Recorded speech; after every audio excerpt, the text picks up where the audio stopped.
엄마, 우리 새끼 고양이 한 마리 사주면 안 돼요? 엄마가 절대 안 된다는 거예요. 엄마가 절대 안 된다는 거예요. 엄마가 그 고양이 털에 알러지가 있기 때문에 얘야, 우리 집에는 새끼 고양이를 키울 수가 없어. 하지만 엄마 나 새끼 고양이가 너무너무 갖고 싶어요. 그래서 엄마가 그렇게 얘기했습니다. 얘야, 만약에 하나님이 너에게 주시면, 하나님이 너한테 주면, 그럼 엄마가 알러지가 있지만 한번 우리 같이 키워보자.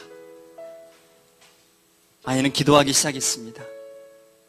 그 어느 날 아이가 집 앞에 있는 뜰에서 놀다가 갑자기 하늘 향해서 손을 들고 기도하기 시작합니다. 하나님, 엄마가 하나님이 저한테 고양이 주면 키워도 된대요. 하나님, 저한테 고양이 주시면 안 돼요? 하나님, 저한테 고양이 주시면 안 되나요? 그때 엄마가 부엌 창문으로 그 아이를 내다보고 있었어요. 근데 그 순간에 진짜 고양이가 갑자기 하늘에서 슉 하고서 뚝 아이의 그 벌린 팔 안으로 쑥 하고 들어오는 거예요. 너무 놀란 거죠. 아이도 놀랬고 엄마도 놀랬고. 근데 어떻게 이 고양이가 이 소녀의 품으로 들어오게 됐냐면, 그 집에서 4블록 떨어진 4집 건너서 한 집에 그 작은 나무 위로 고양이, 새끼 고양이가 나무를 타고 올라간 거예요. 근데 올라가기는 올라갔는데 내려오질 못하는 거야. 그래갖고는 야옹 하면서 이제 계속 엄마 고양이 막 이렇게 찾고 있는 거죠. 근데 이걸 보고서 주인이 너무 마음이 안타까워가지고 자동차에다가 있잖아요, 그 나무에다가 밧줄로 묶어가지고 자기 자동차 뒤에 본네트에 묶었어요. 나무를 이렇게 휘어가지고 고양이를 잡으려고. 그래가지고 시동을 걸어가지고 차를 앞으로 전진을 한 거죠. 그 나무가 이렇게 휘어졌을 거 아닙니까? 근데 어느 순간 갑자기 밧줄이 끊어져 버린 거예요. 어떻게 생각해? 여러분, 그 다음 기대가 되시죠?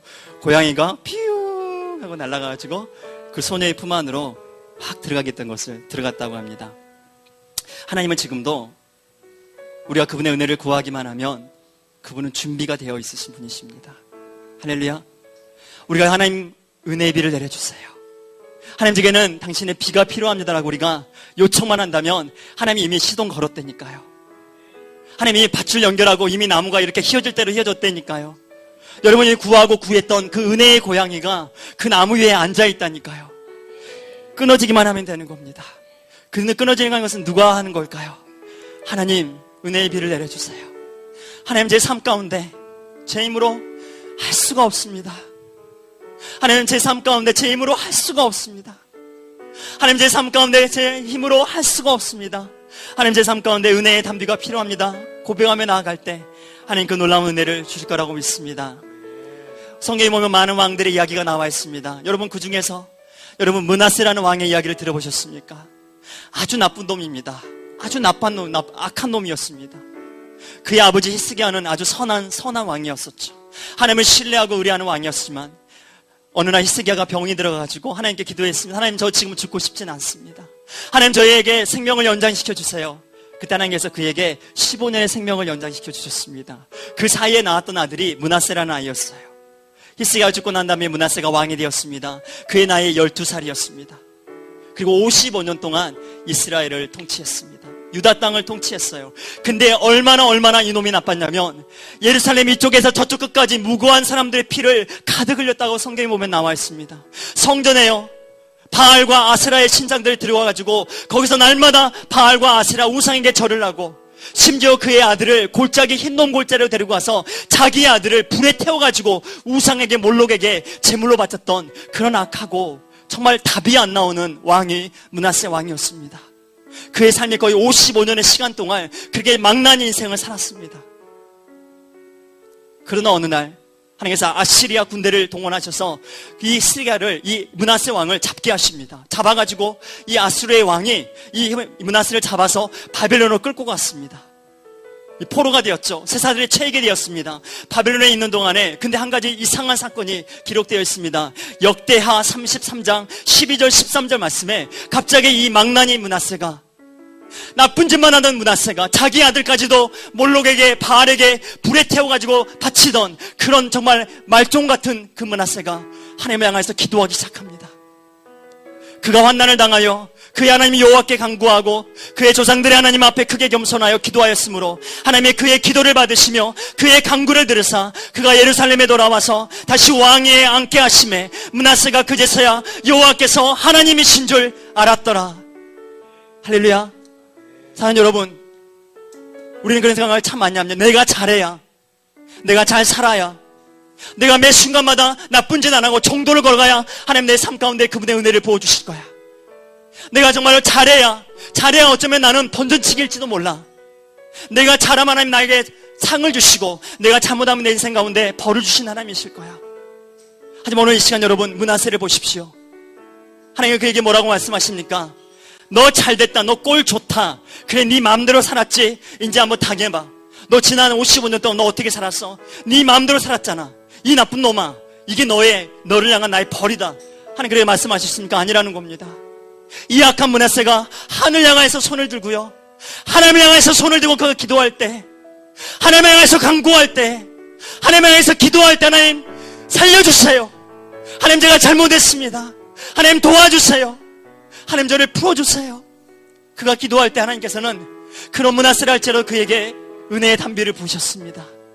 그런 그를 할지라도 하나님께서는 그를 기억하시고 그가 다시 예루살렘에 돌아와서 그가 왕위에 오르게 하셨습니다. 단 여러분, 저는 이분이 바로 우리 하나님이라고 믿습니다. 성경에 이런 이야기가 수두룩하게 나와 있습니다. 성경에는 이런 얘기가 엄청나게 많이 나와 있습니다. 여러분, 삼손은 어떠합니까? 삼손은 그가 복중에 있을 때부터 택함받았던 사람이었습니다. 택함받았던 사사였습니다. 하지만 그는 사사의 삶을 살지 않았습니다. 택함받았던 나실인의 삶을 살지 않았습니다. 그는 자기가 살고 싶은 삶을 마음껏 즐기며 살았습니다. 드릴라라는 여인을 만나서 그녀의 깸에 빠져서 머리도 잘리고 눈알도 뽑힌 채 블레셋 사람들의 종이 되어서 어느 날 물레를 돌리고 있을 때, 블레셋 사람들이 그들의 다곤 신상에서 다곤 신에게 절하면서 축제를 베풀 때 그들이 삼손을 생각해내었습니다. 이 사람을 불러가지고 우리 재롱을 부리게 하자. 이 사람을 불러가지고 우리를 하여금 제주를 부리게 하자. 그때 삼손이 끌려왔습니다. 삼손을 끌고 오는 작은 소년에게 삼손이 얘기했습니다. 얘야, 이 건물을 지탱하고 있는 그 기둥으로 나를 인도해 줄 수 있겠냐? 소년은 아무 생각이 없었습니다. 그냥 어쩌면 삼손의 그 간절한 부탁 때문에 소년은 삼손의 손을 이끌고 그 기둥 한가운데로 나아갔습니다. 우리 교회를 지금 지탱하고 있는 기둥은 어디 있을까요? 이 기둥이 아닐까요, 여러분? 그죠? 근데 기둥이 하나가 아니라 두 개가 있단 말이에요. 두 개가. 삼손이 그 사이에 섰습니다. 그리고 그 기둥을 끌어안았습니다. 그리고 여러분, 삼손이 뭐라고 기도했겠습니까? 자기가 잘못한 거 아닙니다. 자기가 잘못한 거 압니다. 얼마나 망나니처럼 살았는지 압니다. 사사로 살아야 될 그가, 하나님의 백성들의 지도자로 살아야 될 그가 그 블레셋 여인의 깸에 빠져 날마다 흥청망청 살고 지 마음대로 살았던 것도 너무나도 잘 압니다. 눈도 뽑힌 것도 알고 더 이상 소망도 없고 아무런 비전도 없는 것도 압니다. 하지만 그런 삼손이 하나님 앞에 기도했습니다. 여호와여 구하옵나니 나를 생각하옵소서. 하나님이여 구하옵나니 이번만 나를 강하게 하사 나의 두 눈을 뺀 블레셋 사람에게서 원수를 단번에 갚게 하옵소서. 그리고 그가 기둥을 끌어안고 힘을 주었을 때 그 기둥이 무너지고 삼손이 살아생전에 죽였던 블레셋 사람의 숫자보다 그가 죽을 때 그 신전 안에 있었던 블레셋 사람들의 숫자가 더 많았다고 성경은 기록하고 있습니다. 사랑하는 여러분, 하나님은 성경을 우리 가운데 기록하고 있습니다. 성경을 우리 가운데 전해주고 있습니다. 성경을 우리 가운데 말해주고 있습니다. 만약에 우리 삶이 어떠하든지, 너의 삶이 어떠하든지, 네가 어떠한 삶을 살았든 간에 네가 하나님 향해서 구하며 나아갈 때, 하나님 향해서 너의 손을 들며 나아갈 때 하나님 내 삶 가운데 은혜의 담비를 부어주십시오. 하나님 내 삶 가운데 은혜의 비를 부어주십시오. 그럼 하나님은 준비가 되어 있다는 거예요. 하나님은 그분의 그 비를 내려주기 원하신다는 겁니다. 여러분, 오늘 말씀을 다시 한번 보기 원합니다. 여러분, 오늘 말씀을 보십시오. 6장 1절부터 3절까지 말씀을 다시 한번 읽어보겠습니다. 함께 읽겠습니다. 오라, 우리가 여호와께로 돌아가자. 여호와께서 우리를 씻으셨으나 도로 낫게 하실 것이요 우리를 치셨으나 싸매어 주실 것임이라. 여호와께서 이틀 후에 우리를 살리시며 셋째 날에 우리를 일으키시리니 우리가 그의 앞에서 살리라. 그러므로 우리가 여호와를 알자. 힘써 여호와를 알자. 그의 나타나심은 새벽빛같이 어김없나니 비와 같이 땅을 적시는 늦은 비와 같이 우리에게 임하시리라 하니라. 아멘. 구원이라는 이름을 가진 호세아가 순전하고 순결이라는 이름을 가진 한 여인을 만나 결혼을 했습니다. 그 결혼은 하나님이 중매해 주신 결혼입니다.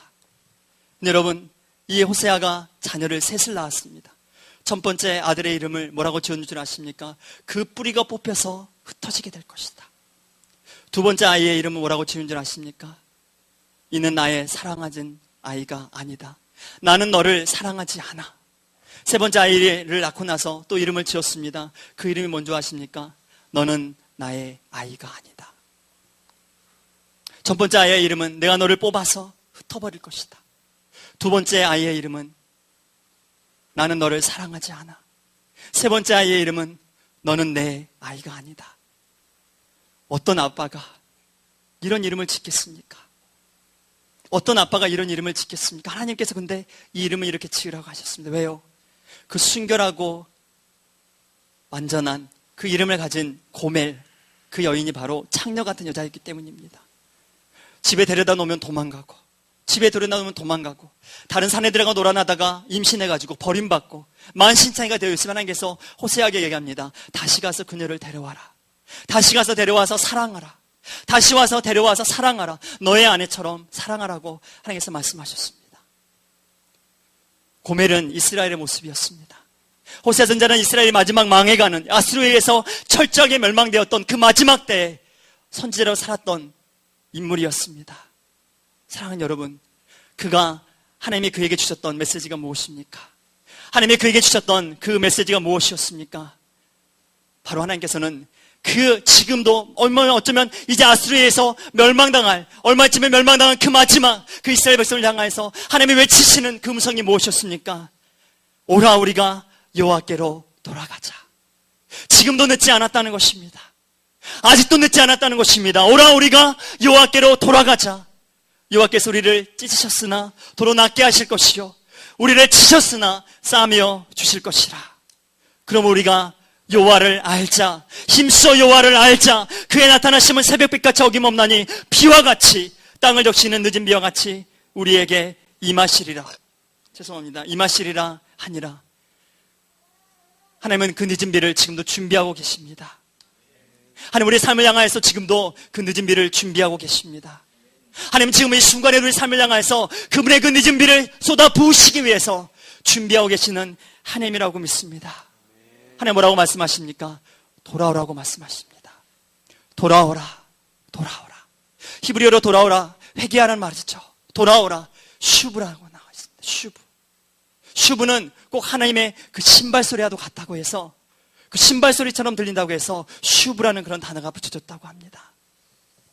다시 그 걸음을 돌아서 다시 그 걸음을 돌이켜가지고 하나님께로 돌아오는, 다시 그 걸음을 돌이켜서 지치고 피곤하고 힘들지만 그 발걸음을 옮기고 그 신발을 끌며 나오는 그 모습. 슈브, 슈브. 돌아오라, 돌아오라. 하나님께로 돌아오라. 하나님 지금도 이 시간 우리 삶을 초청하고 있다고 믿습니다.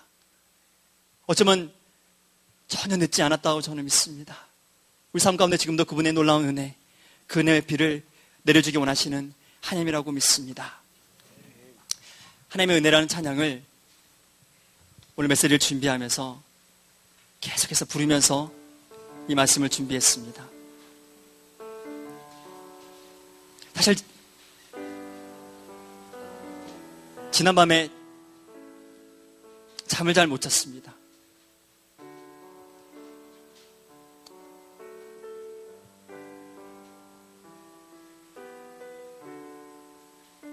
말씀을 준비하는데 제 가슴이 냉랭함을 느꼈습니다. 하나님 제 삶 가운데 은혜의 담비를 부어주십시오라고 기도하지만 제 마음 가운데 제 마음에 차가운 것을 느꼈습니다. 하나님이 멀리 계시는 것처럼만 느껴졌습니다.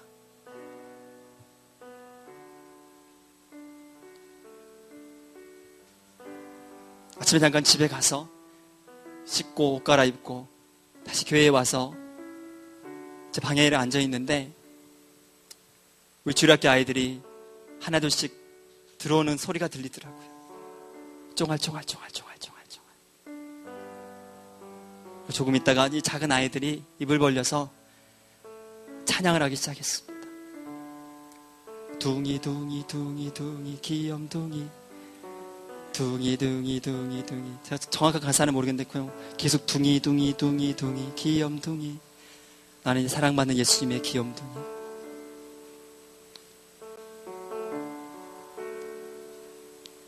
네, 그때 그 순간에 제 안에 눈물이 봇물처럼 터지기 시작했습니다. 하나님이 그냥 내 삶 가운데 부어주시는 그런 은혜의 단비처럼 느껴졌습니다.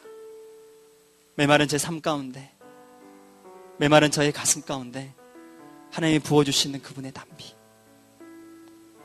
하나님의 은혜를 지었을 때 박정호 씨, 여러분, 전에 제가 한번 나눈 적이 있었던 것 같지만, 박정호 씨는 어릴 때부터 타고난 사람이었습니다. 한국의 루치아노 파바로티라는 그런 별명을 얻을 정도로 그가 선화 예고라는 그 특출난 그 예고에 입학하게 되었을 때 그는 이미 장학생으로 선발이 되었고, 그의 인생은 이미 총망받고 장례받는 그런 수순을 밟아가고 있었습니다. 박정호 씨의 동기로 조수미 씨가 함께 있었죠. 두 사람은 경쟁 관계이기도 했지만 두 사람 너무 특별한 사람들이었죠. 선화예고에서 두 사람 다 장학생으로 다니다가 서울대 음대에 입학하게 되었습니다. 박정호 씨는 4년 동안 서울대 음대에서 실기로 시험을 볼 때 올 A를 받았다고 합니다. 지금도 전설적인 그런 기록이라고 합니다. 대학 4학년 때 그는 이탈리아에 가서 유학을 떠나기로 결정을 했습니다. 수순이었죠. 거기에 갔다 오기만 하면 이제 그의 인생은 어떻게 변할지 누구도 알지 못합니다. 조수미 씨가 그랬던 것처럼 박정호의 인생도 이미 탄탄한 순탄한 대로를 걸어가고 있는 것이었습니다. 그런데 그가 유학을 떠나기 얼마 전에 그는 하나님을 만나게 됩니다. 그는 놀라운 하나님의 사랑을 만나게 됩니다. 그리고 그는 유학의 길을 포기하게 됩니다. 교수들이 난리가 났습니다. 왜 가지 않냐? 너는 거기 가기만 하면 네 인생은 피는데 가서도 얼마든지 하나님 섬길 수 있지 않아? 하지만 박정호 씨는 이미 그를 부르신 하나님의 부르심, 복음성가 가수로 그는 자신의 삶을 살기로 결단을 합니다. 그리고 그는 그의 삶을 묵묵히 걸어가기 시작했습니다. 하지만 쉽지 않았어요. 조수미 씨의 인기가 날로 하늘을 치기 시작했습니다. 그와 반면에 자기는 누구도 알아주지 않는, 그 누구도 잘 알아주지 않는 복음성가 가수일 뿐이었었죠. 사람들이 그를 조수미와 비교할 때마다 그는 너무나도 힘들고 그의 마음이 자존감이 낮아지는 것들을 늘 느끼게 되었습니다. 1998년 그는 마지막 콘서트를 끝으로 세상의 벽과 선입견을 넘지 못하고 미국으로 유학길을 가게 됩니다. 복음가수의 그 길을 은퇴를 하고 미국으로 넘어가서 새로운 인생을 살고자 합니다. 미국에 있는 아주 유명한 음대에 입학 지원서를 내서 이론에 합격하고 그리고 마지막으로 실기시험을 남겨두고 있었습니다. 실기시험을 보기 며칠 전 그는 갑자기 뇌경색으로 쓰러지게 됩니다. 병원에 누워서 거의 3, 4일간을 의식을 잃게 되었다가 그가 깨어나게 되었을 때 하나님은 그의 입에 이 찬양을 주셨습니다. 나를 지으신 이가 하나님, 나를 부르신 이가 하나님, 나를 보내신 이도 하나님, 나의 나 된 것은 다 하나님 은혜라. 나의 달려갈 길 다 가도록, 나의 마지막 호흡 다 하도록 나로 그 십자가 품게 하시니 나의 나 된 것은 다 하나님 은혜라. 한량없는 은혜, 갚을 길 없는 은혜, 내 삶을 에워싸는 하나님의 은혜, 나 주저함 없이 그 땅을 밟음도 나를 붙드시는 하나님의 은혜. 사랑하는 여러분, 하나님의 은혜는 지금도 우리를 향하여서 부어지고 있다고 믿습니다. 여러분의 마음이 메마르고 나의 마음이 사막처럼 느껴지고 광야처럼 느껴진다 할지라도 이 시간, 바로 이 시간 우리가 좀 하나님을 향하여서 손을 들 수만 있다면, 내가 이 시간 하나님을 향하여서 그분의 이름을 부를 수만 있다면, 이 시간 우리가 하나님을 향하여서 하나님 내 삶 가운데 은혜의 비를 부어주려고 우리가 기도할 수만 있다면 하나님 이 시간 우리 가운데 그분을 알게 하시고 그분의 은혜의 비를 촉촉하게 부어주실 거라고 믿습니다. 이 시간 함께 찬양하면서 하나님의 그 놀라운 은혜를 다시 한번 기억하며 나가기 원합니다. 그리고 지금 우리 함께 기도하며 나가기 원합니다. 하나님의 그 놀라운 은혜, 그 은혜의 담비로 하는 내 삶을 적셔 주십시오. 하나님 내 삶 가운데 당신의 그 은혜의 담비가 필요합니다. 우리 다 같이 일어나서 함께 찬양하면서 함께 또 기도하며 나가셨으면 좋겠습니다.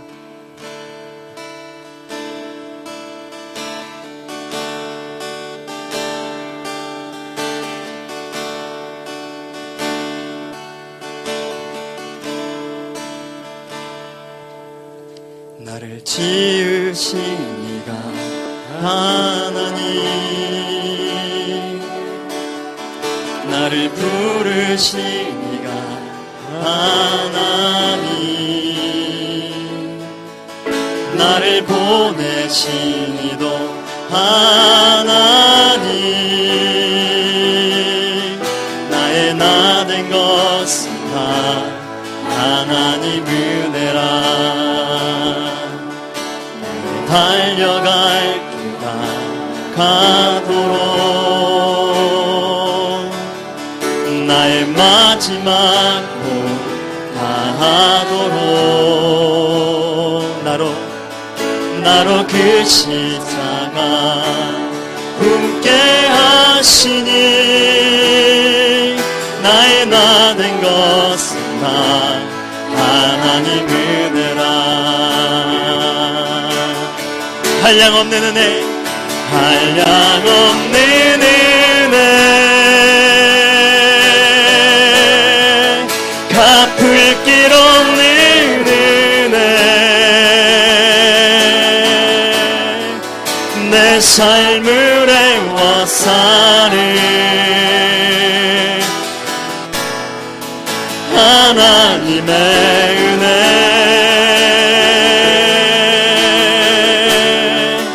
나 주저함 없이 그 땅을 밟음도 나를 붙드시는 하나님의 은혜. 다시 한번 고백합시다. 나를 지으신 이가 하나님, 나를 지으신 이가 하나님, 나를 부르신 이가 하나님, 나를 보내신 이도 하나님,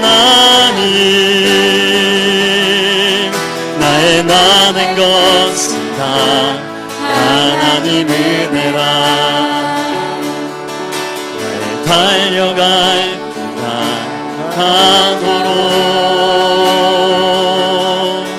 나의 마지막 못 다하도록 나로 그 십자가 품게 하시니 나의 나 된 것은 다 하나님 은혜라. 한량없는 은혜, 한량없는 은혜, 갚을 길 없는 은혜, 내 삶을 애워싸는 하나님의 은혜,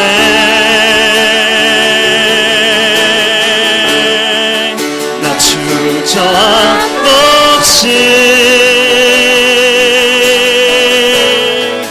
그 땅을 밟음도 나를 붙드시는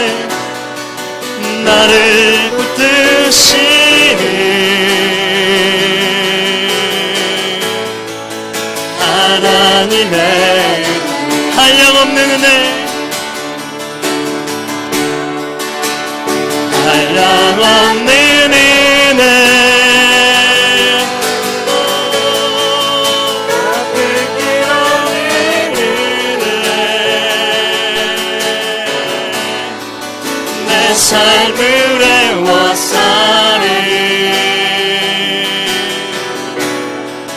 하나님의 은혜,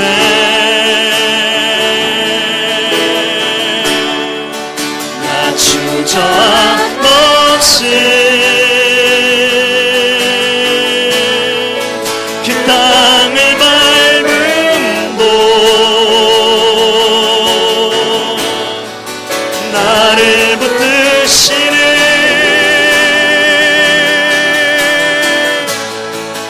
하나님의 은혜,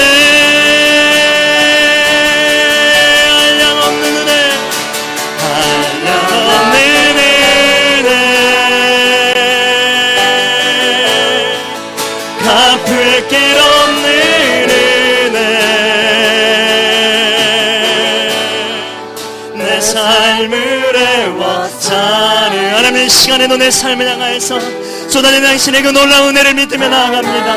이것이 바로 나의 삶을 애워싸는 하나님의 은혜인 것을 믿습니다. 나 주저함 없이 그 땅을 밟은 도 나를 붙드시는